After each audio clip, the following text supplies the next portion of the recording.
Oke, baik Pak Indra. Terima kasih Pak Indra untuk opening sessionnya. Tepuk tangan dong. Ini buat Pak Indra di rumah masing-masing tepuk tangannya. Oke. Oke Pak Indra, acara selanjutnya kita langsung saja masuk ke keynote session. Keynote session ini juga disampaikan oleh Pak Indrawan Nugroho. Temanya mengenai cultivating cultivating innovation culture and capabilities. Akan disampaikan langsung oleh Pak Indra. Langsung saja Pak Indra. Mau menyampaikan langsung? Oke. Baik, makasih Mbak Tiwi ya. Karena langsung jadi saya nggak turun dari panggung nih. Ya, siap. Ya. Oke, Bapak Ibu, sahabat-sahabat semuanya, saya izin akan sharing selama 40 menit ke depan. Saya udah ada konten yang saya siapkan untuk Bapak Ibu semuanya. Dan saya mengundang Bapak Ibu ketika nanti saya menyampaikan sesuatu, saya percaya pasti akan mancing pertanyaan lah gitu ya. Atau mungkin komen. Nah, mohon semua pertanyaan atau komen langsung Bapak Ibu tulis aja di chat. Ya. Kenapa? Karena nanti 20 menit sebelum sesinya berakhir akan ada kesempatan saya bisa menjawab semua pertanyaan-pertanyaan Bapak Ibu semuanya dan juga bisa merespon komen atau feedback dari Bapak Ibu. Ya. Jadi jangan nunggu sampai sesi tanya jawab nanti, begitu ada pertanyaan, ada komen langsung ketik aja di kolom chat. Nanti Mbak Tiwi akan ngasih tanda itu. Dan begitu masuk sesi Q&A, Mbak Tiwi yang akan membacakannya. Dan saya akan meresponnya dan saya akan jawab pertanyaannya. Boleh ya? Oke? Oke. So, mohon izin sekali lagi saya ingin share screen saya. Oke, bismillah. Hari ini saya ingin berbagi kepada teman-teman sahabat semuanya tentang cultivating innovation culture and capabilities. Bagaimana kita bisa memupuk, menumbuh suburkan inovasi, budaya inovasi, dan kapabilitas inovasi di perusahaan kita. Dan kita akan belajar dari hasil riset dan juga bagaimana best practice yang ada di luar sana. Ya, baik. Selalu harus mulai dengan ini kalau presentasi. Kenapa? Karena ya kita harus mulai dari realita gitu. Saya ingat sekali waktu awal bulan Maret ya, banyak sekali pakar-pakar ahli yang membuat prediksi apa yang akan terjadi di masa pandemi ini gitu. Dan itu menakutkan mostly. Dan sekarang 6 bulan udah jalan kita masuk ke dalam pandemi dan ternyata prediksi itu benar gitu. Memang kita sekarang ada dalam situasi yang aneh banget gitu. Yang menakutkan bahkan bagi sebagian dari kita. Semuanya serba berubah, preferensi dari customer berubah, rasa aman mereka tentang finansial berubah, bagaimana kecepatan mereka menjalankan bisnisnya berubah, bagaimana produknya itu didesain dan dideliver itu berubah, bagaimana dia melakukan pekerjaannya berubah, bahkan bagaimana peran pemerintah terhadap bisnis pun juga sekarang udah lebih ketat. Gitu. Yang mana sekarang 6 bulan masuk dalam pandemi kita sudah mengamini apa yang dulu sudah diingatkan oleh para pakar dan para praktisi professionals. Yaitu apa? Kita nggak punya pilihan selain melakukan inovasi. Memang ada mungkin sebagian dari kita yang pada awal pandemi berpikir bahwa udahlah ini paling 2 bulan, 3 bulan, kita pengen cepat berlalu aja deh gitu, nanti kita akan bisa jalankan bisnis as usual juga kok. Gitu. Dan risikonya mereka yang seperti itu sekarang kaget. Gitu. Kenapa? Karena ya mereka nggak sibuk mempersiapkan diri kemarin-kemarin. Gitu. Mereka tahu bahwa ini ada risiko kemungkinan nanti harus mengubah pola kerjanya, gitu, mengubah produknya bahkan layanannya bahkan. Tapi ya karena berpikir ini juga akan balik lagi kayak dulu, ya sudah deh gitu. Tapi yang menarik adalah saya dalam 6 bulan terakhir ini ketemu dengan banyak sekali professionals, para corporate leaders yang begitu masuk pandemi dan sadar bahwa apa yang terjadi sekarang ini bukan sesuatu yang dengan mudahnya balik lagi ke masa lalu. Begitu udah berubah, nggak bisa balik. Dan kita nggak punya pilihan selain kita melakukan inovasi. Nah, seperti yang disampaikan oleh para pakar-pakar yang ada di sini, nih, Hamzah Mudazir yang mengatakan bahwa COVID-19 itu akan fueling the next wave of innovation. Kemudian Ray Dalio mengatakan coronavirus ini mark the start of a new future. Kemudian kalau Nigel Van Wyk mengatakan bahwa kalau namanya penemuan itu adalah masalah tuh ibu dari penemuan, nah ini adalah ibu dari semua masalah. Berarti ini udah nggak ada pilihan selain inovasi. Dan Henry Chesbrough mengatakan ya siapapun yang belajar duluan dia akan menang duluan. Gitu. Nah, bagi perusahaan-perusahaan yang sudah nangkep pesan ini sejak awal dan akhirnya mengikuti apa yang mereka katakan dan mempersiapkan diri, hari ini mestinya mereka berada dalam situasi yang lebih baik dibandingkan yang lain yang mereka kemarin mungkin relatif hanya sekedar nunggu aja. Gitu. Namun demikian, yang menarik juga, banyak sekali perusahaan-perusahaan yang bisa jadi juga sebagian perusahaan Anda yang menyadari bahwa kemampuan perusahaan Anda untuk melahirkan inovasi itu kok kayaknya kok lama. Gitu. Niatnya udah ada, semangatnya udah ada, burning platformnya, urgensinya itu udah ada. Kalau kita nggak mengubah cara kita kerja, kita nggak mengubah produk dan sistem layanan kita nggak ngubah operating model kita, habis kita di masa pandemi. Alasannya udah kuat, gitu. Niatnya sudah ada, tapi kok kayaknya lama ya. Gitu. Bukan berarti kita nggak melakukan segala bentuk upaya untuk inovasi loh, kita lakukan kok. Gitu. Tapi kok balik lagi, kok nggak seperti yang kita expect ya. Ya mereka ada dalam situasi yang lebih baik dibandingkan yang cuma nunggu ya, tapi tetap mereka ngerasakan bahwa we're not going as fast as we should. Nah, kenapa tuh? Karena dalam pandangan saya, banyak dari teman-teman di koperasi melihat inovasi itu sebagai sebuah event. Ya, ketika kita jalanin event, maka kita udah berinovasi. Misalnya, wah, oke, berarti kita buat hackathon, itu event. Kita buat innovation competition, itu event. Bahkan termasuk ya kita buat workshop untuk creativity and innovation, itu event. Itu bagus, itu penting. Tapi inovasi nggak berhenti di situ. Innovation is not just an event. Innovation adalah sebuah proses berkelanjutan untuk menciptakan nilai bagi customer. Nah, ada dua yang saya beri warna itu. Pertama adalah continuous process. Nah, ini yang seringkali saya sedih ya, karena saya sering banget diundang oleh perusahaan untuk membantu mereka jalanin hackathon, melakukan workshop atau pelatihan, bahkan menjadi juri dalam innovation competition yang ada di perusahaan. Dan pertanyaan yang selalu saya tanyakan adalah, then what? Terus apa Pak? Gitu. Ini juri ini udah dipilih nih, pemenang, terus gimana Pak? Oh ya, nanti ini kita akan promote ke manajemen, nanti kita harap untuk diimplementasikan. Ya, sebulan, 2 bulan kemudian saya tanya lagi, gimana Pak implementasinya Pak ya? Oh ya, ini masih di pipeline kita. Gitu.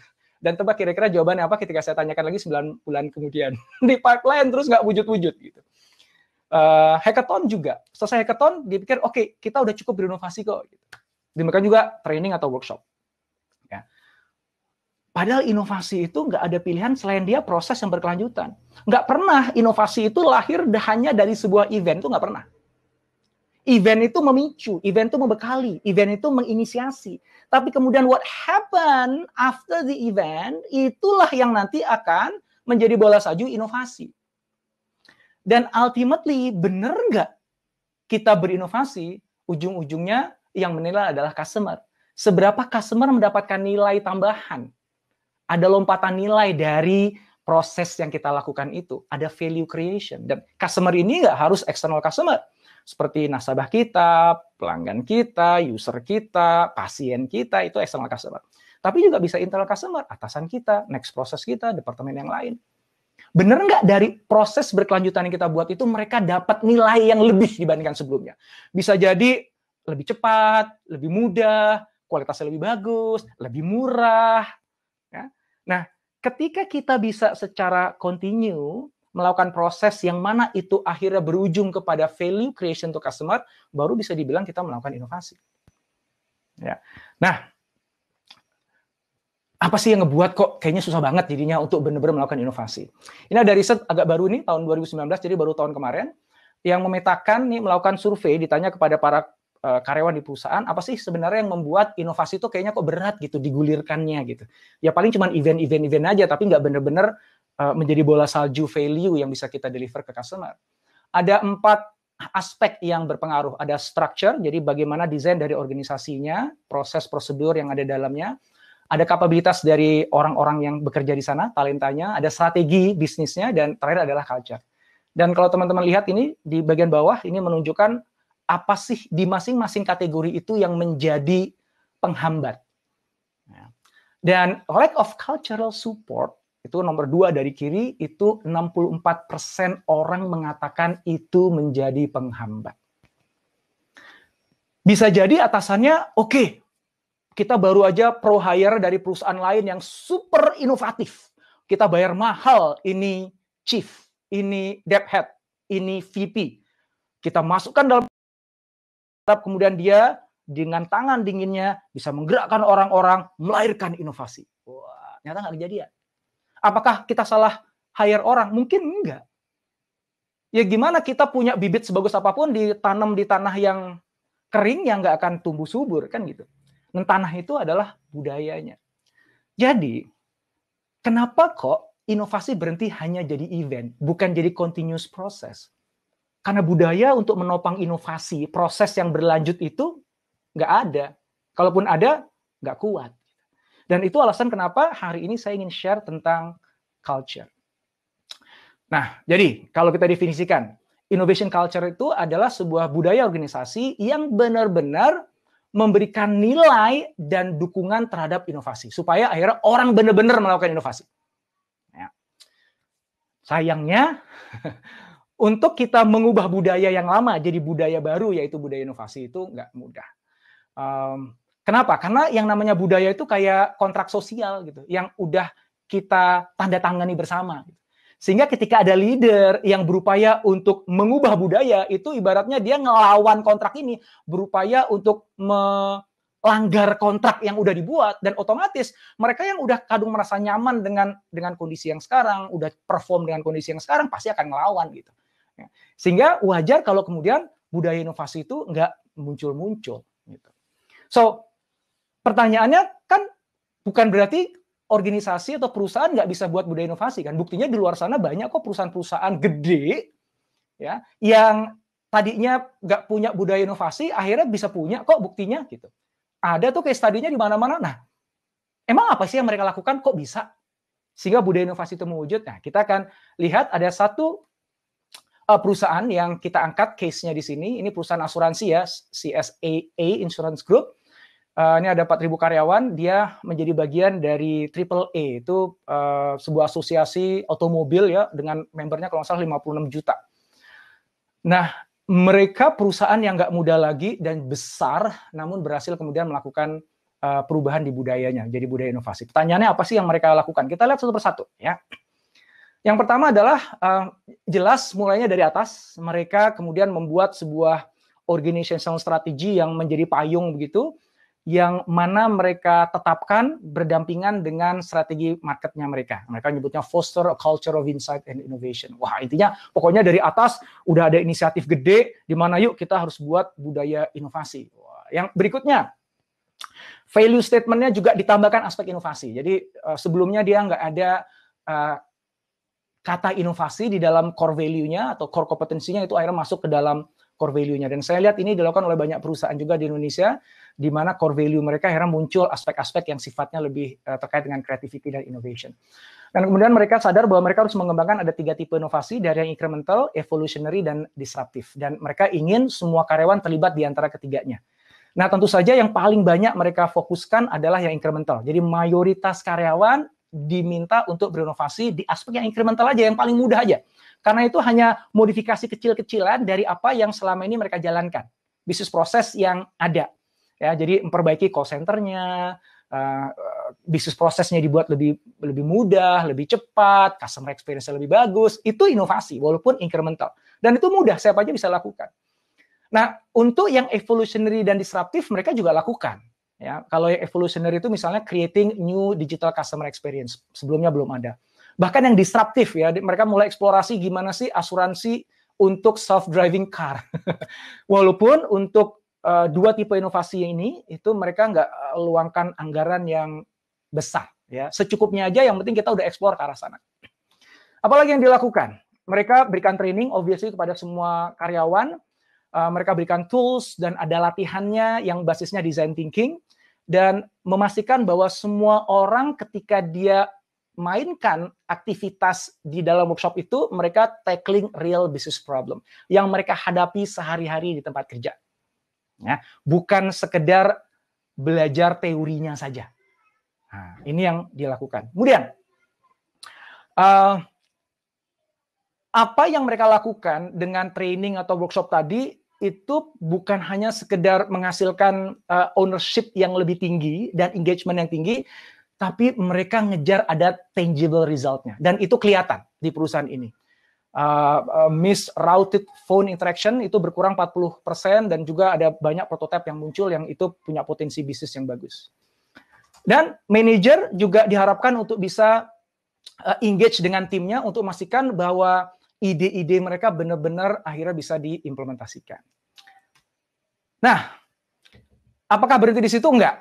Ya, jadi mereka membuat apa yang namanya Innovation Hub. Ini sebuah online portal yang memungkinkan semua karyawan bisa mengakses toolkit dari design thinking-nya, mereka tahu event-event terkait dengan inovasi yang ada di perusahaannya, dan juga ada online course yang mereka bisa akses kapan saja, ada artikel, dan sebagainya. Ya, jadi ada satu tempat di mana mereka bisa terus mengupdate ilmu pengalaman mereka. Dan juga dia buat platform di mana semua departemen bisa memposting challenge. Oke, aku punya problem ini nih, aku kasih challenge, siapa yang bisa bantu aku menyelesaikan ini. Oh, nanti akhirnya semua orang mulai mengajukan gagasan-gagasan, solusi-solusi untuk menjawab challenge tersebut. Ya. Dan yang menarik adalah participation rate-nya sampai 80%. Wow, itu luar biasa. Oke, kalau saya menceritakan tadi, saya yakin sebagian dari Anda mengatakan, perusahaan gue juga gitu, Mas Indra. Aku ada workshop loh, dan design thinking juga loh, dan juga kaitannya dengan real project, dengan real problem. Aku juga ada portal di mana orang bisa belajar di sana, online learning kita ada loh. Kita juga manajemen juga punya slogan untuk inovasi. Kita juga memasukkan inovasi dalam core value kita kok. Jadi kayaknya semua yang tadi itu kita lakukan, mungkin nggak persis sama, mungkin nggak sebagus mereka, tapi kan kita lakukan, Mas Indra. Tapi kenapa kenyataannya kok di perusahaanku kok tetap budaya inovasi itu kok kayaknya nggak muncul ya? Kenapa tuh? Apa yang salah? Dan apa yang harus kita lakukan? Oke. Kita bahas satu persatu jawabannya ya. Yang pertama dulu. Tanpa sadar seringkali kita itu merasa melakukan proses inovasi tapi sebenarnya enggak. Kita cuman scratching the surface ya. Jadi menggaruk di permukaan aja gitu. Kita itu. Enggak benar-benar dalam untuk berupaya membangun budaya inovasinya. So, yang harus kita lakukan adalah go beyond the surface. Nah, ketika aku bilang surface itu apa sih? Nah, ini ada quote menarik ya dari David Burkus yang dia bilang bahwa seringkali perusahaan itu gini, dia ngelihat dia mau bangun budaya inovasi, kemudian caranya dia benchmarking kan. Dia ngelihat coba lihat perusahaan-perusahaan yang kreatif tuh, yang inovatif tuh, sebenarnya apa sih yang mereka lakukan gitu. Dan sayangnya mereka hanya melihat sesuatu yang kelihatan aja dan mencoba meniru apa yang kelihatan itu di copy paste di perusahaannya tanpa benar-benar memahami dinamika pembentukan budaya itu sendiri. Gitu. Sehingga akhirnya yang dicontek, yang diikutin ya cuman yang surface level. Nah, surface level itu apa? Kembali lagi. Nah, saya akan menggunakan ini dari Edgar Sain Culture Model, ini udah lama ya, tahun 80 ini dibuatnya. Mengatakan bahwa kalau kita ingin bangun budaya, kita harus main di 3 level ini. Yang paling atas itu adalah artefak. Artefak itu adalah sesuatu yang kelihatan langsung, yang kasat mata. Misalnya, kita buat yuk kantor kita open space, penuh dengan warna-warni, ada bean bag-nya, ada free coffee, ada apa ping-pong tables, ya, kemudian ada apa slogan-slogan yang ditempel di dinding, termasuk hackathon, itu juga artefak. Innovation competition itu juga artefak. Ya, intinya sesuatu yang kelihatan. Nah, namun ketika kita bicara ingin bangun organisasi, itu aja nggak cukup. Itu yang di surface level itu, yang kelihatan. Ada yang lebih ke bawah lagi, yaitu value. Value itu adalah sebuah norma ya, sesuatu yang kita sepakati bersama sebagai baik dan tidak baik gitu. Ya. Jadi misalnya kalau kita punya core competence atau corporate value, nah itu contoh values. Nah, ada yang kelihatan, yang visible, yaitu corporate values yang dimasukkan dalam buku-buku gitu ya, kemudian ditaruh di dinding gitu. Nah, itu corporate values juga. Tapi ada values yang itu invisible, yang nggak kelihatan. Yaitu apa tuh yang nggak kelihatan? Sesuatu yang walaupun nggak tertulis, tapi kita enforce. Misalnya contohnya gini, dalam sebuah meeting, nih ada karyawan baru nih yang masuk ke tim, ikut meeting. Bosnya lagi ngomong, tiba-tiba karyawan baru ini angkat tangan, Pak, mohon maaf Pak, kalau menurut saya yang Bapak sampaikan tadi mungkin nggak pas deh. Yang lain langsung kaget ngeliatin tuh anak muda. Berani-beraninya dia ngomong begitu ya gitu.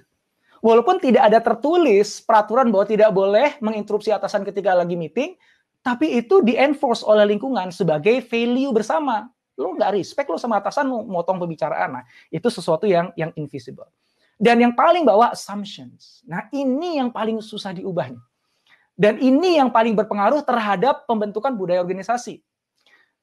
Sebuah keyakinan yang melekat erat di dalam diri seseorang dan itu termanifestasi dalam perilaku sehari-hari tanpa dia sadari. Ya. Misalnya contohnya Zappos. Teman-teman tahu Zappos ya, perusahaan yang dibeli Amazon, akhirnya dia menjual sepatu secara online. Dia punya keyakinan yang sangat kuat bahwa kebahagiaan customer itu segalanya. Di atas segala-galanya, termasuk di atas profit. Dan begitu mereka tuh meyakini itu seluruh karyawan, sehingga ketika ada customer mau beli sepatu dari dia, ternyata stoknya habis. Yang apa yang dilakukan oleh karyawan? Dia cariin ke toko sebelah, ke kompetitor. Dan akhirnya bilang, kamu beli aja di sana. Yuk tak bantuin beli. Dia malah bantuin kompetitor gitu. Kan nggak make sense kalau secara bisnis. Tapi itulah dia assumptions, belief, keyakinan, dan itu akan mendikte perilakunya. Dan itu yang kemudian membuat budaya di Zappos. Ya. Nah, banyak dari perusahaan mainnya hanya di atas. Sehingga kita sering nyebutnya innovation theater. Jadi kelihatannya dia melakukan aksi-aksi inovasi, tapi sebenarnya itu untuk show aja gitu, untuk nunjukin pada pemegang saham bahwa kita melakukan aspek inovasi loh, nunjukin kepada customer bahwa kita tuh perusahaan inovatif loh, gitu. Nunjukin ke karyawan bahwa manajemen itu juga mendorong inovasi loh, gitu. Tapi for show. Niatan untuk benar-benar wujudkan itu menjadi sesuatu yang punya value tinggi bagi customer dan itu terjadi secara continuous itu nggak ada. Kalaupun niatnya ada, nggak kesampaian. Karena berhenti di show itu, di teater itu, dan banyak banget ya dari sekedar mencat warna-warni kantornya sampai punya innovation competition tadi yang ternyata itu teater karena mainnya di atas. Justru kalau kita ingin benar bangun budaya inovasi, kita harus main dari bawah, dari assumptions, naik ke values. Nah, artifaknya itu mewujud, maka nggak semua perusahaan inovatif itu harus punya ping-pong table, gitu. Kan tergantung value-nya, tergantung basic assumptions-nya, gitu. Ya. Okay, so questions now. How do we change assumptions? Gimana kita bisa ngubah asumsi itu? Sementara kita tahu bahwa asumsi ini nggak mudah. Ternyata, Bapak Ibu semuanya, asumsi itu kita nggak bisa ubah dengan cara diceramahi. Apalagi dengan buat poster, buat video, taruh di YouTube gitu, supaya, ini adalah core values kita yang baru loh. Ini adalah hal-hal harus kita yakini loh. Misalnya contohnya begini. Banyak perusahaan sekarang ini ingin mengadopsi customer centricity, menjadikan customer sebagai pusat, dan itu memang bukan hanya jadi trending, tapi itu sebuah necessity, keharusan, customer centricity. Tapi banyak sekali perusahaan menjadikan itu cuma jadi slogan aja. Buktinya apa? Interpretasinya cuma sekedar, kamu harus senyum lebih banyak, kamu harus bisa handle customer complaint lebih bagus. Padahal bukan itu customer centricity, menjadikan customer sebagai pusatnya. Dan bahkan kadang-kadang di training aja itu nggak bisa membuat mereka shift asumsinya. Buktinya begini, ketika mereka bilang, kita harus berpusat pada customer tuh. Dan pengalaman saya 20 tahun terakhir, customer tuh maunya begini, begini, dan begini. Yuk kita buat begini, begininya tuh lebih baik sekarang.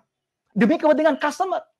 Loh, itu kan dia pakai asumsi. Apa asumsinya? Asumsinya adalah, gue paling tahu yang dimau customer. Gue paling tahu situasinya customer. Gue paling tahu yang terbaik buat customer. Nah, customer centricity itu kan bukan itu sebenarnya. Tapi akhirnya salah behavior-nya, salah programnya, karena assumption-nya salah. Nah, harusnya assumption-nya kayak gimana? Assumption-nya adalah, gue kagak ngerti apa-apa tentang customer. Gue nggak mau sok tahu. Gue pengen bener-bener empathy, pengen bener-bener tahu sebenarnya customer sekarang tuh maunya apa. Dan gimana kita bisa support mereka secara maksimal. Nah, perubahan asumsi di kepala, antara gue udah paling tahu kok tentang customer, sama kok kayaknya kagak ngerti apa-apa tentang customer, gue jadi pengen tahu. Itu shift itu tuh nggak mudah.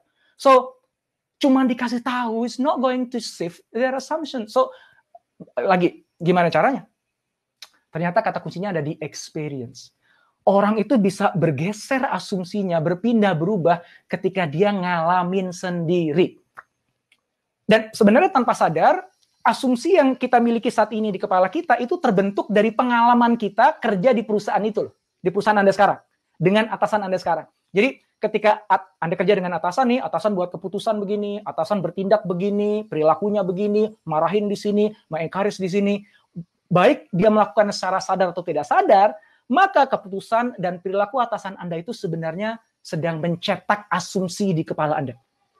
Oh, berarti kalau di perusahaan ini yang bagus tuh yang begini, yang nggak bagus tuh begini, yang benar tuh ini, yang nggak benar ini. Nah, itu kecetak tuh, tanpa Anda sadari. Nah, kalau Anda ingin mengubah apa yang sudah kecetak di kepala ini, caranya gimana? Ya udah, buat dia mengalami experience baru.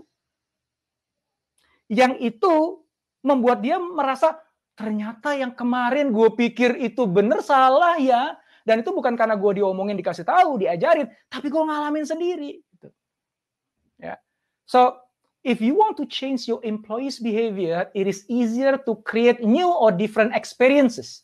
Lebih mudah untuk menciptakan experience baru to shift their assumptions. Daripada kita menyerang asumsi mereka yang lama. Lu nggak bener begini, nggak bener begini. Kasih contoh begini.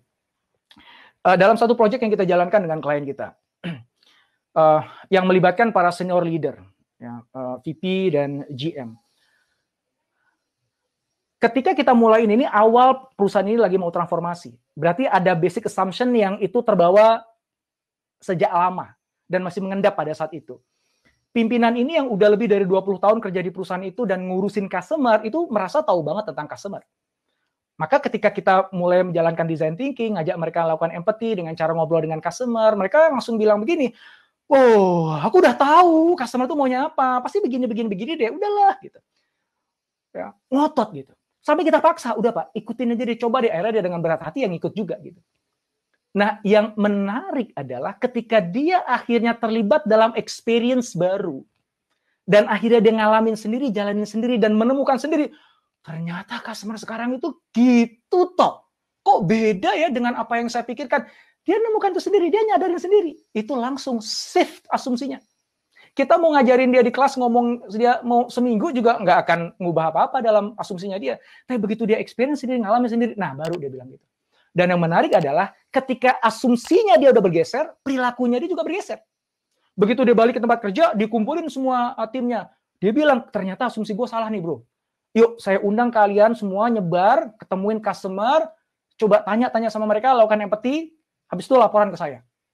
Wow. Dan timnya dianya ikutan juga, dia juga melakukan juga. Kemudian iya ya Pak, ternyata berbeda. Akhirnya anak buahnya shift juga assumption-nya. So it is all by assumptions can be shifted.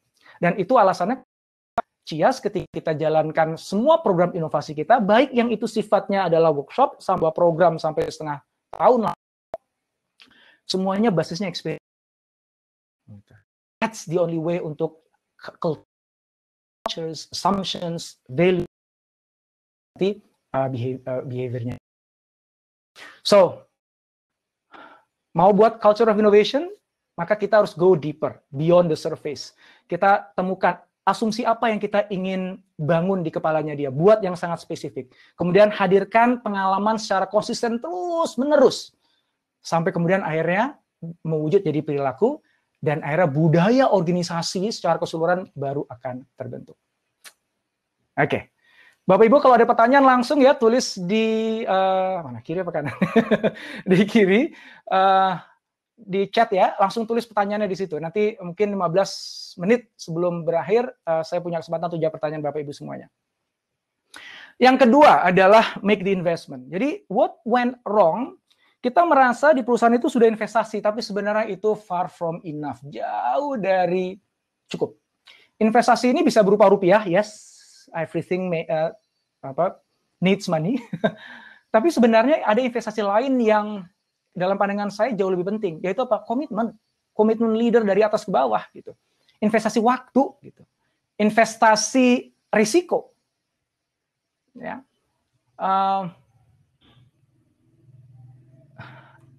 Saya berikan contoh aja konkret. Kalau tadi insurance company, sekarang information company, Thomson Reuters. Teman-teman yang suka baca berita atau media atau data pasti kenal nih perusahaannya. 70 tahun usianya, revenue-nya 12,5 miliar US dollar, cukup besar. Mereka udah dalam posisi di atas angin, basically. 70 tahun membuat perusahaan ini jadi perusahaan yang mature, yang stabil, dan satu-satunya inovasi yang mereka lakukan adalah akuisisi perusahaan baru. Tapi kemudian mereka menyadari bahwa sekarang tuh situasinya udah berubah banget gitu. Kalau kita cuma sekedar akuisisi sementara internal kita nggak berinovasi, ini kita akan ketinggalan sama yang kecil-kecil yang sekarang sudah mulai nyerang mereka.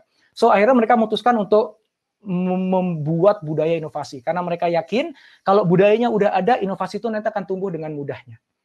So apa yang dilakukan? Yang pertama-tama mereka membuat online toolkit untuk semua karyawan, ya kaitannya dengan online learning, ada event juga, ada forms, apapun juga yang bisa membuat mereka keluar ide dan mengubah ide itu menjadi commercial opportunities. Mereka membuat innovation network, jadi itu sebuah intranet site di mana intrapreneur yang ada di perusahaannya itu bisa sharing ideas, stories, get connected, karena inovasi itu memang terjadi ketika ada tubrukan ide dan gagasan. Mereka juga mengorkestrasi communication campaign, mereka nulis blog, artikel, video interviews, juga ada workshop seperti yang disampaikan tadi, dan sebentar masih tidak, stop. Itu kan nggak ada bedanya sama yang tadi asuransi ya. Dan ini juga nggak ada bedanya sama yang dilakukan oleh perusahaan saya. Gue juga lakukan ini, Mas. And more. Belum selesai, bro. And more-nya itu apa? Yuk kita lihat. Mereka appoint new executive sponsor. Dia hire orang, saya nggak tahu apakah dia pro hire atau dari dalam, yang pasti ada jabatan baru di level eksekutif, yang dia full time mikirin inovasi dan jadikan inovasi sebagai priority. Chief Innovation Officer biasanya di perusahaan-perusahaan besar. Kemudian mereka menyisihkan dana besar yang mereka miliki menjadi katalis fund istilah mereka. Jadi ini uang yang udah disiapin, siapapun tim yang punya gagasan bagus dan udah ada bukti valid bahwa ini punya potensi bagus, ini duit bisa dipakai. Invest mereka di rupiah juga. Kemudian mereka buat innovation metric. Jadi KPI yang lama di-adjust dan dimasukkan KPI yang baru yang itu kaitannya erat dengan proses inovasi yang harus dilakukan oleh karyawan dan output inovasinya. Ya. Sehingga ini memaksa para pimpinan di semua jenjang di organisasi untuk nggak punya pilihan selain mikirin proses inovasinya. Harus ada pipeline-nya, harus ada hasilnya. Kalau nggak, KPI-nya jelek. Gitu. Nah, ada innovation champion. Sadar bahwa manusia itu nggak berubah dengan sendirinya, harus di-push, harus digerakkan. Maka dia menseleksi daripada leader-leader ada, siapa yang jadi innovation champion, diberikan amanah untuk ngawal setiap program inovasi yang ada di perusahaan. Gitu. Ya. Dan semua itu dilakukan dengan spirit eksperimentasi. Artinya apa? Mereka sadar bahwa mereka masih belajar dan nggak semua yang mereka lakukan pasti benar. Mereka buka mata, buka telinga, dan siap belajar dalam prosesnya, melakukan perubahan, adjustment sana-sini, sampai mereka ketemu mana yang benar-benar cocok untuk transformasi.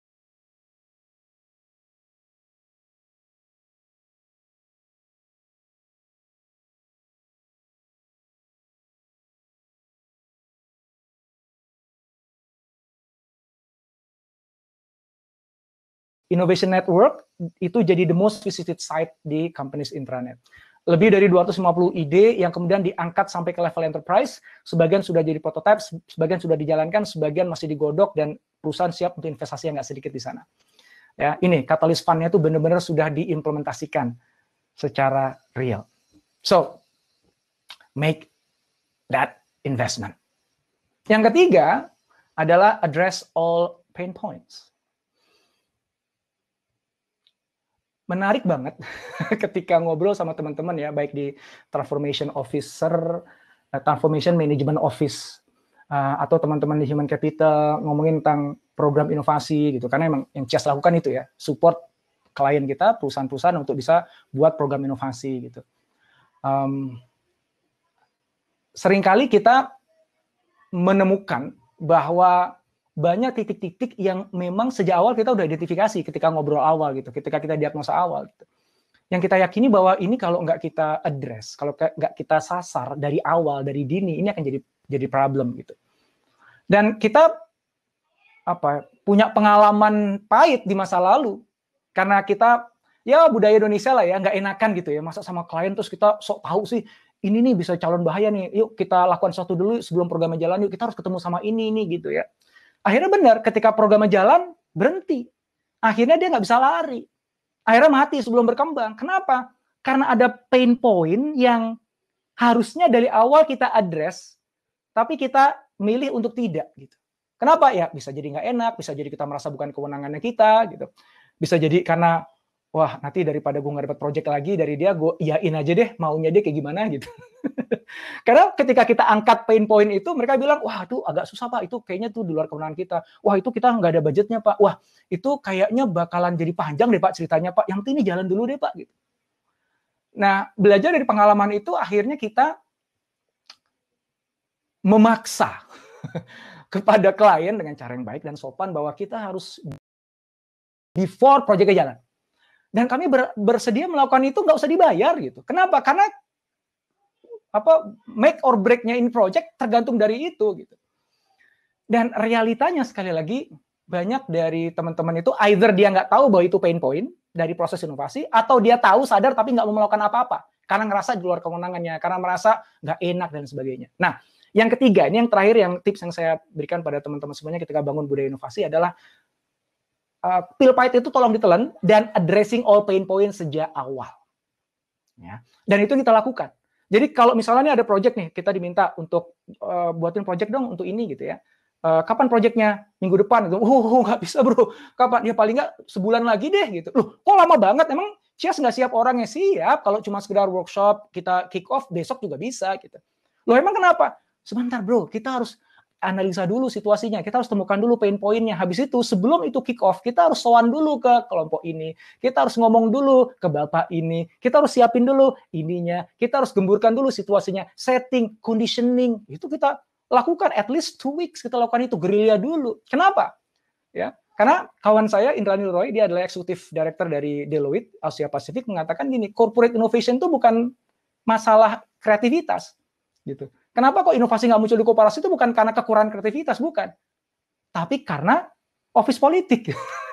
Jadi sebelum Anda lakukan inovasinya, ya, quote and quote, main politik dulu. Anda harus stakeholder manajemennya itu dibenerin dulu, didudukin dulu. Begitu Anda udah yakin, Anda udah punya sponsor, ada promotornya ada di situ, kemudian juga infrastrukturnya udah siap, baru Anda bisa execute itu. Nah, saya gunakan hasil riset ini survei dari 20.000 karyawan, di 140 firma di tahun 2018 surveinya menemukan ada 6 pain point yang kita harus address di awal ketika kita ingin building innovation culture. Secara cepat aja saya ingin share ini ya. Kalau teman-teman nanti pengen slide-nya saya bisa share ke teman-teman semuanya, nanti kirim email aja ke info@cias.co ya. Pain point yang pertama adalah gak jelasnya area inovasi yang ingin digarap. Dan ini terasa banget ya ketika kita ayo kita buat ini project inovasi Mas Indra. Oke, siap. Wah, aku udah deal, kita udah mulai jalan. Oke, kita mau meeting dong dengan top manajemen. Pak, kira-kira apa strategic direktif yang dimiliki oleh perusahaan yang itu kita bisa jadikan acuan untuk menentukan arah dari program inovasi ini, Pak. Wah, ngomongnya kemana-mana gitu. Oke, berarti sebenarnya nggak ada clarity tentang arahnya apa. Dan semakin ke bawah semakin kacau lagi. Karena yang di atas saja nggak jelas arahnya gitu, begitu ke bawah ketemu sama training manager, ketemu sama staff yang PIC yang jalan project, wah tuh lebih bingung. Pokoknya ditawarnya begini Pak, ikutin aja gitu. Wah ini repot ini gitu. Dan ini nanti karena kita nggak cuma sekedar ngasih training, mengajari mereka secara tertentu, kan kita pengen inovasi itu benar-benar kejadian, budaya itu terbangun ujungnya nanti gitu. Nah, maka ini adalah action yang disarankan. Ini Matthias, Matthew, J, dan friend Joseph di tahun 2018 ya. Ini ada riset yang mereka lakukan tuh bagus banget. Nanti Bapak Ibu bisa coba browsing di internet ya. Ini actionnya yang sebaiknya dilakukan. Benar-benar kita harus definisikan apa sih sebenarnya area inovasi yang ingin kita garap. Kita beruntung punya beberapa klien yang kita punya kesempatan langsung ketemu dengan C-level eksekutifnya, dengan BOD-nya, dan sang CEO punya clarity yang sangat bagus. Dia udah punya nih, ini adalah yang immediate, ini yang in the near future, ini yang future gitu. Ini kantong-kantong area inovasi yang harus kita garap. Wah, asik banget tuh kalau udah ketemu yang begitu. Wah, kita tinggal turunin aja gitu. Dan pastikan semua karyawan terlibat itu di dalam menerjemahkan strategic directive tadi. Tentu saja skopnya beda-beda. Ada yang incremental, yang kecil-kecil cuma di kerjaannya dia aja, atau ada juga yang lebih gede nantinya. Kemudian, pain point yang lain adalah siapa sih yang bertanggung jawab terhadap inovasi di perusahaan. Biasanya itu di middle level management. Ya, di level manager atau mungkin paling tinggi di level GM. Banyak perusahaan yang seperti itu. Saya nggak tahu perusahaan Anda, tapi banyak yang seperti itu. Nah, yang jadi isu tuh begini. Yang ada di middle tuh seringkali dia kurang paham apa yang ada di bawah, jadi agak berjarak dengan yang di bawah, dengan real customer yang di lapangan. Di saat yang sama dia nggak punya kewenangan untuk memutuskan gitu. Dan kadang-kadang dia juga nggak tahu sebenarnya arah strategiknya tuh kemana gitu. Sehingga ini yang menyebabkan proses inovasi itu jadi terkatung-katung gitu. Ya, jadi ngambang gitu. Nah, terus apa yang perlu dilakukan?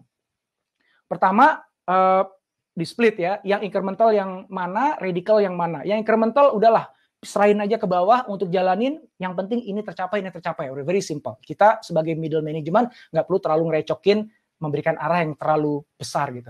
Tapi yang radical ini mau nggak mau kita harus melibatkan pimpinan yang ada di atas.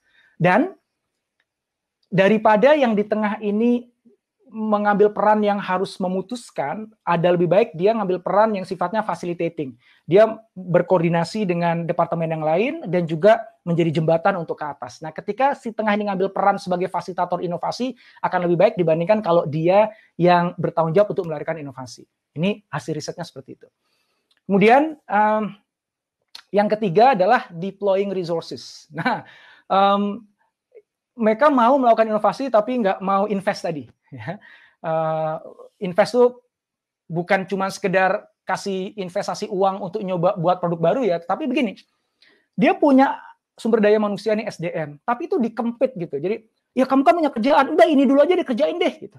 Jangan ngerjain yang lain dulu gitu. Dia karena KPI-nya di situ, karena dia punya kepentingan di situ, akhirnya atasannya nggak mau ngelepas timnya ini untuk melakukan hal di luar yang sehari-hari mereka lakukan. Gitu.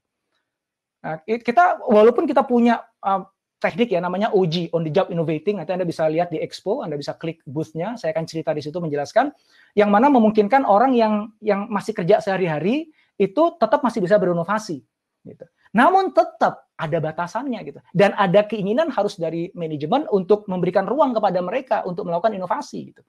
Jangan dia suruh lari, buntutnya ditarik. Gitu. Nah kemudian terkait dengan innovation process itu sendiri, seringkali banyak program-program inovasi di perusahaan itu dibebani oleh administrasi yang banyak banget. Ini belum mulai, udah tolong buat bisnis plan-nya ya. Sedetil mungkin. Kamu milestone-nya harus 5 tahun. Harus ada anggarannya, proyeksinya kayak gimana. Begitu udah mulai akhirnya itu jadi dan di kick off, oke, laporannya ya, seminggu sekali harus ada begini. Oh my God, kapan inovasinya? Padahal inovasi itu kan harusnya kan evolving ya. Jadi dia planning itu kita nggak tahu karena namanya inovasi ya. Kita membuat sesuatu yang baru gitu. Oke, jadi udahlah intinya kasih arahnya aja. Kemudian kita nanti sambil jalan membuat perencanaannya gitu. Lakukan iterasi sambil jalan. Gitu. Kemudian nomor 5 nih modeling innovative behavior. Ini ngomongin atasan sebenarnya. Jadi gimana pun juga corporate inovator, orang yang dituntut untuk melakukan inovasi itu kan dia ngelihat atasannya gitu. Kalau misalnya atasannya tidak mencontohkan, tidak memodeling peran inovatornya atau proses inovasinya, itu juga susah ngangkatnya. Di perusahaan itu banyak banget manajer yang baik. Tapi nyari leader yang inspirasional itu susah. Bedanya apa? Manajer yang baik itu dia pandai mengelola kerjaan. Otomatis itu kerjaan yang ada saat ini kan.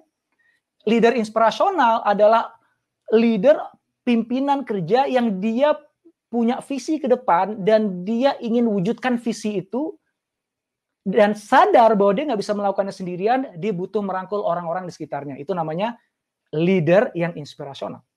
Dan ketika kita punya leader yang inspirasional itu sebenarnya mudah banget untuk membangun budaya inovasi. Gitu. Dibandingkan kalau cuma sekedar manajer yang jago ngatur kerjaan. Gitu.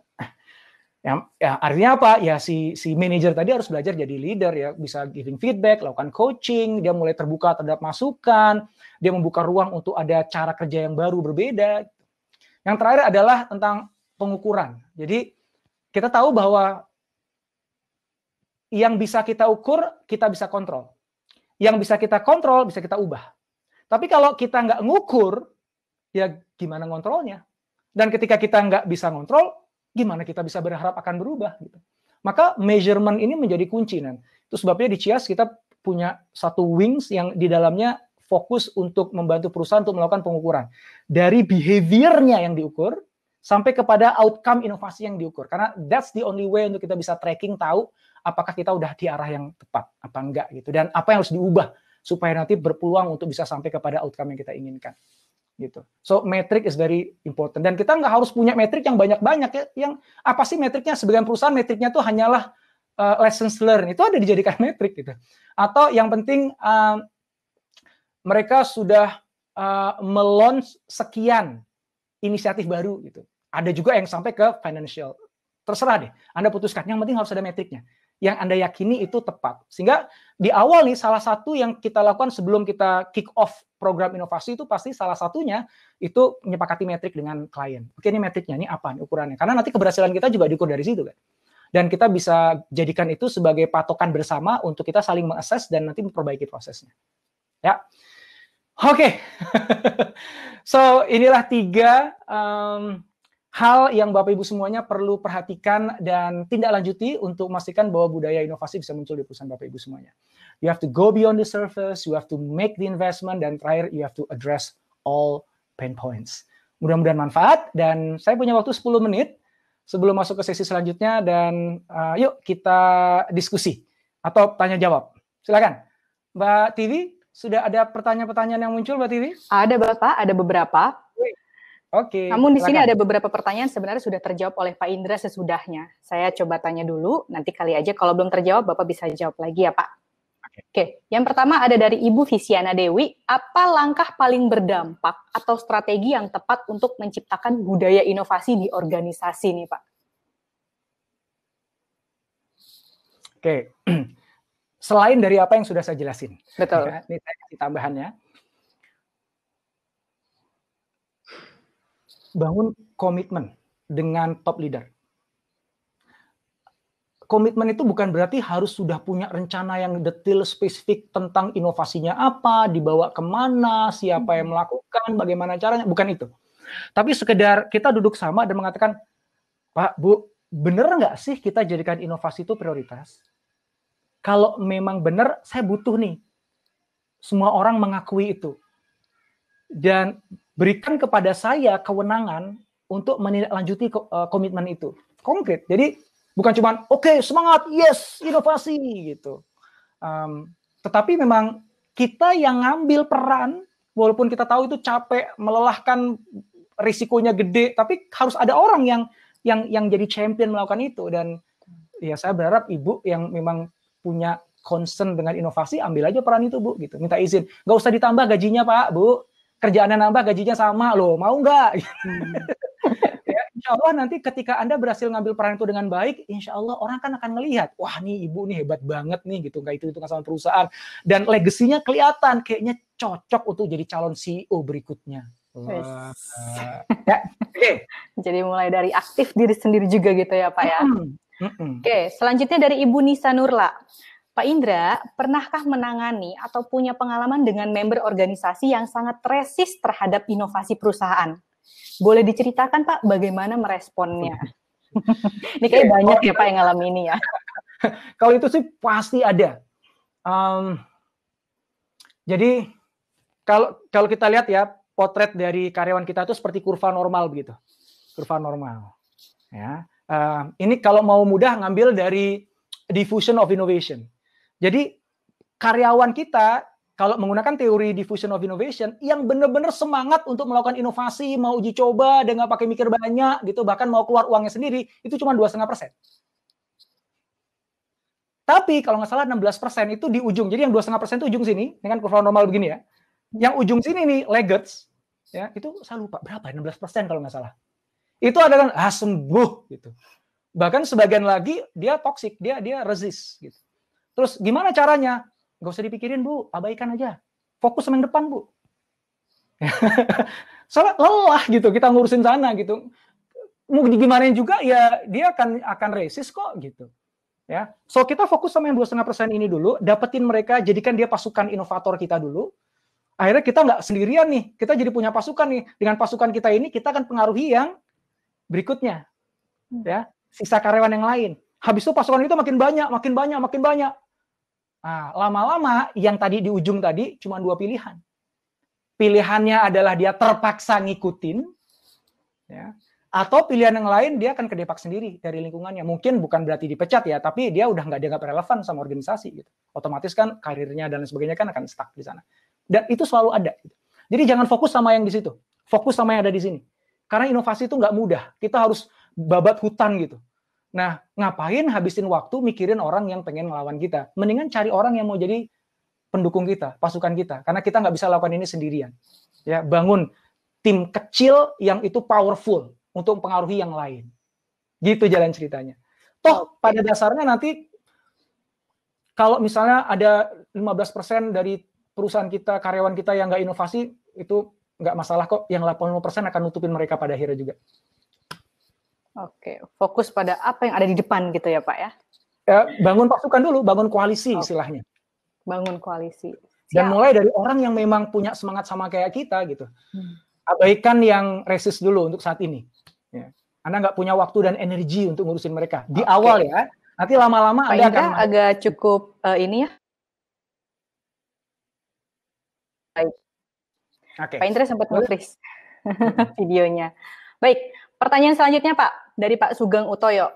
Apa kunci-kunci yang membuat anggota tim sakau terhadap proses melakukan inovasi? Sakau ya bahasanya ya, Pak Sugeng ya. Oke. Ketika mereka udah merasakan nikmatnya berinovasi, itu pasti akan nagih itu. Nikmatnya berinovasi itu bukannya pada saat akhirnya inovasinya jadi beneran laku, kita dapat duit, dipuji banyak orang. Ya itu menyenangkan lah. Itu kita kejar supaya dapat. Tapi kalau bagi saya, sakaunya saya itu ketika saya menemukan sesuatu yang baru yang itu mengagetkan saya. Ternyata bisa begini ya. Dan ini ternyata direspon positif sama orang ya. Ternyata bisa dipakai ya. Wih, keren ini gitu. Nah, itu buat saya sakau tuh. Oke, yang ini udah beres. Yang mana lagi ya? Yang mana lagi ya? Gitu. Nah, kalau teman-teman di CIAS sudah kenal banget ya. Jadi, saya begitu udah nemu ada satu tools misalnya, udah saya oprek, wah jadi ini excited nih, udah teman-teman pakai ini ya gitu. Begitu teman-teman pakai itu udah, gue pindah lagi yang lain. Karena ya gue udah tahu gitu, gue sakau lagi, apalagi yang bisa gue oprek ya gitu. Dan memang inovator tuh begitu gitu, usil gitu. Dia selalu coba cari-cari yang baru gitu dan lihat ini bisa gue pakai nggak, ini gue komen sama ini bisa creating value apa enggak gitu, dan pengen langsung nyoba aja gitu, pengen dapetin feedbacknya. Ternyata nggak bagus nih, gagal nih, ya sudah deh. Ya contohnya Hopin inilah ya, ini kan salah satu ini karena belum populer nih, baru 1 tahun usia platformnya. Ya udah kita coba aja yuk gitu, kita oprek-oprek selama 2 minggu terakhir ya Wi ya, dan ya so far alhamdulillah so good lah, kita akan lihat ya. Nah nanti begitu ini selesai juga saya akan cari yang lain juga gitu nanti. Ya. Jadi saya paham sih Pak. Oh, sakau tuh begitu ya. Oke. Jadi selama itu saya sakau tuh ya Pak. Karena bekerja dengan inovator yang usil gitu ya Pak ya. Oke, siap. Pak, selanjutnya nih Pak. Ini waktunya tinggal 3 menit lagi. Jadi saya potong beberapa pertanyaan ya Bapak dan Ibu, mohon izin. Ini dari ada Bapak Arenda Putra. Bagaimana mengubah mindset dari level artefak ke assumption? Diulang, bagaimana mengubah? Mindset dari level artefacts ke assumptions. Oke, sebenarnya bukannya mengubah dari artefak ke assumption. Anda mengubah assumption-nya. Nanti artefaknya biar ngikut aja. Atau kadang-kadang memang ada artefak yang perlu diadakan supaya assumption-nya muncul. Misalnya contohnya begini. Saya tuh niat banget invest untuk kantor CIAS. Saya ini kayak TV sekarang duduknya di kantor CIAS gitu. Kita nggak besar, kecil karena memang tim kita tuh nggak banyak dan kita menerapkan flexi time. Jadi orang nggak harus ke kantor sebenarnya. Kapanpun, dimanapun mereka bisa kerja. Dan itu sebelum work from home populer. Ya. Tapi saya tetap pengen ada artefak bahwa kalau orang udah kerja di CIAS itu memang diharapkan punya standar yang tinggi, punya taste, dia benar-benar comfortable, dia terpancing ide gagasannya gitu. Itu artefak ya. Yang saya harapkan dari artefak ini bisa memicu sebuah asumsi-asumsi yang tadi saya ceritakan. Tapi ultimately itu nggak akan pernah bisa mengubah asumsinya karyawan CIAS kalau saya nggak menghadirkan experience kepada karyawan CIAS yang itu membuat mereka punya asumsi seperti yang saya inginkan. Misalnya kantor CIAS aja dibuat bagus gitu, kita invest uang banyak gitu, tapi kemudian saya nggak pernah men-challenge teman-teman CIAS untuk keluar dari zona nyamannya, untuk garap project-project yang aneh gitu. Kita nggak menerapkan pola kerja yang mendudukkan self-organizing team, semua orang akuntabilitasnya tinggi. Kita nggak punya ukuran-ukuran yang dibilang ukuran-ukuran dibilang punya prestasi atau tidak tuh nggak seperti yang kebanyakan orang pakai. Nah kalau experience-nya itu sama aja, misalnya nih ada orang kerja dari sebuah perusahaan A gitu ya, terus masuk ke CIAS, experience-nya tuh nggak beda dengan perusahaan A, bedanya cuma kantornya aja lebih bagus gitu. Maka nggak akan jadi assumptions, nggak akan mengubah assumptions. Saya sebagai leader harus menghadirkan experience itu. Saya yang menginisiasi itu. Gitu. Ya, maka ya jangan heran loh di Cias dari malam sampai jam 11 masih ada di kantor gitu ya. Padahal ngapain lu ke kantor, pulang aja jam segini gitu. Dan teman-teman kadang-kadang Sabtu Minggu atau bahkan pas jam kerja, Pak mohon maaf Pak, saya belum bisa kerja sekarang Pak, nih saya lagi ngurusin anak saya dulu ya Pak. Ya apa-apa, silahkan gitu. Saya sendiri juga nyontohin, sorry ya aku jangan diganggu dulu, aku lagi nemenin istriku nih gitu. Aku lagi hadirin anakku di sekolah gitu. Nanti jam sekian bisa atau nanti malam gitu. Nah itu kan experience yang saya hadirkan every single time sehingga nanti akhirnya assumption-nya akan shifted gitu. Oke, siap. Mungkin bisa satu lagi nih, Wi. Iya, Pak. Kalau ada. Oke, satu lagi. Pak, ini sebenarnya ada pertanyaan saya bacain, tapi saya rasa tidak perlu dijawab. Ini berkaitan dengan materi salah satu co-creator. Jadi nanti bisa ikut di sesi co-creator namanya Miss Via itu besok, yaitu Selling Innovative Ideas. Okay. Selling Innovative Ideas. Pertanyaannya, banyak klien kami yang ingin membangun brand dan mulai transformasi ke digital marketing. Mayoritas gagasan dari karyawan junior. Nah, yang masih menjadi tantangan adalah menjelaskan inovasi ini kepada top manajemen atau senior. Ini kayaknya cocok dengan materi Miss Via nanti ya, Pak ya. Nanti bisa ditanyakan ikut besok di materinya Selling Innovative Ideas with Miss Via. Oke Pak, pertanyaan terakhir. Selamat pagi Pak Indra, apakah ada standar berapa persen alokasi investment cost untuk kegiatan inovasi di perusahaan?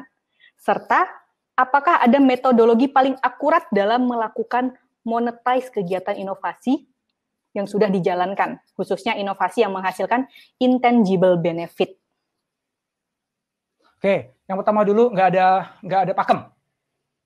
Tergantung dari magnitude transformasi yang ingin dibuat. Kalau transformasinya tuh benar-benar gede, satu organisasi diubah gitu ya, itu pasti nanti akan melibatkan investasi rupiah yang nggak sedikit. Tapi Anda nggak harus begitu, Anda bisa mulai dari kelompok kecil tadi gitu. Kita nggak pernah menyarankan pada customer untuk melakukan perubahan langsung company wide gitu. Nggak pernah. Kita selalu, oke Pak, kita cari champion-championnya dulu yuk. Saya bantu nih, saya punya kriterianya yuk. Yuk kita pilihin orang-orangnya gitu. Ya mulai dari sini dulu, dari satu program OG, nanti ubah jadi program ACI. Nah kalau bingung dengan OG ACI, nanti ke Expo. Itu ada booth-nya, nanti langsung main aja ke booth-nya. Ya. Tapi sekali lagi, investasi itu nggak harus besar. Dan justru Cias itu di situ. Kita positioningnya. Kita ingin creating value yang paling tinggi bagi perusahaan, tapi juga dengan biaya yang paling make sense. Karena kita tahu bahwa kita nggak ingin sampai di Indonesia ini orang-orangnya nggak inovatif, perusahaan nggak inovatif gara-gara nggak punya uangnya gitu. Kalau orang kreatif itu punya banyak cara kok untuk bisa creating value. Itu. Kemudian yang kedua tadi kaitannya dengan apa, Wi? Sebentar Pak. Kaitannya dengan